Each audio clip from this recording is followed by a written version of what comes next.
ભાવનગર બોર તળાવ પોલીસ મથક ખાતેથી મળતી માહિતી અનુસાર પોલીસ મથકની ટીમ પોતાના પોલીસ સ્ટેશન વિસ્તારમાં પેટ્રોલિંગમાં હતા તે દરમિયાન ખાનગી રાહે મળેલી બાતમીના આધારે ભાવનગર શહેરના ચિત્રામસ્તરામ બાપાના મંદિર પાસે માયાદાદાના ચોકમાં સ્ટ્રીટ લાઇટના અજવાળા કેટલાક શખ્સો જુગાર રમતા હતા તે અંગેની બાતમી પોલીસને મળી હતી અને પોલીસે રેડ મારી આરોપીઓને ઝડપી પાડ્યા હતા। ભાવનગર બોર તળાવ પોલીસ મથક ખાતેથી મળતી માહિતી અનુસાર પોલીસ મથકની ટીમ પોતાના પોલીસ સ્ટેશન વિસ્તારમાં પેટ્રોલિંગમાં હતા તે દરમિયાન ખાનગી રાહે બાતમી મળેલ કે ભાવનગર શહેરના ચિત્રામસ્તરામ બાપાના મંદિર પાસે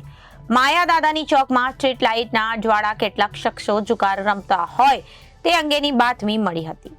જે બાતમીના આધારે બોર તળાવ પોલીસ મથકની ટીમે સ્થળ પર રેડ કરતા લાખાભાઈ રાઠોડ, બળદેવભાઈ ચૌહાણ અને કાનજીભાઈ મેર નામના 3 શખ્સોને